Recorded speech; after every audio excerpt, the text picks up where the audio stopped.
خدایا قبلگاهم را سپردم من به درگاهت، منور کن تو قبرش را چو آن خورشید و آن ماهت. خدایا قبلگاهم را سپردم من به درگاهت، منور کن تو قبرش را چو آن خورشید و آن ماهت.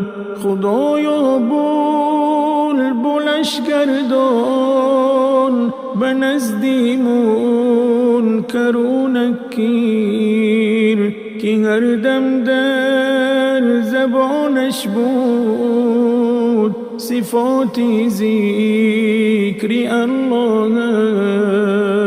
خدایا بلبلش گردان به نزدی منکر و نکیر، که هر دم در زبانش بود صفاتی ذکری اللهت.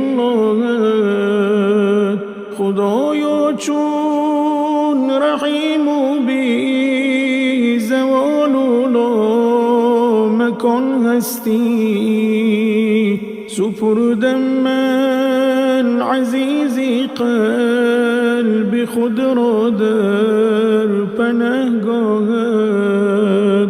خدایا چون رحیم و بی زوال و لامکان هستی، سپردم من عزیزی قلب خود را در پناهگاهت.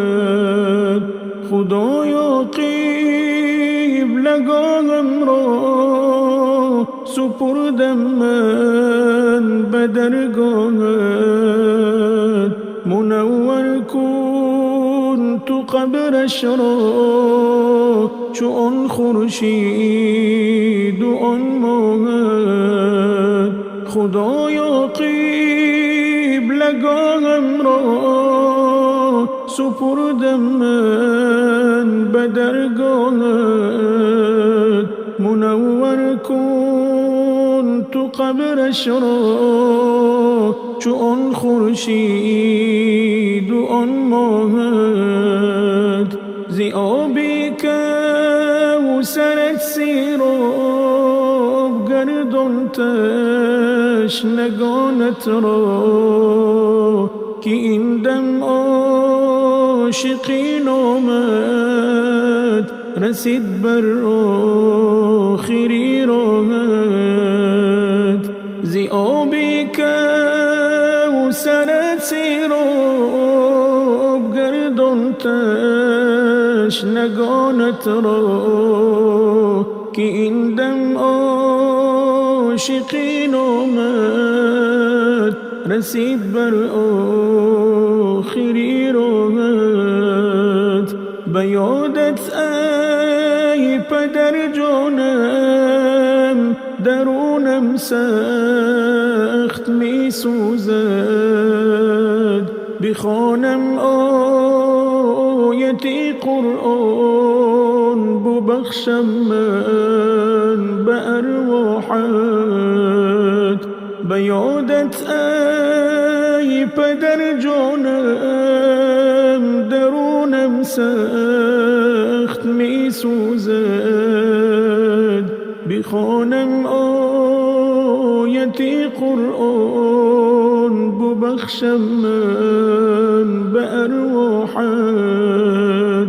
خدایا قبلگاهم را سپردم من به درگاهت،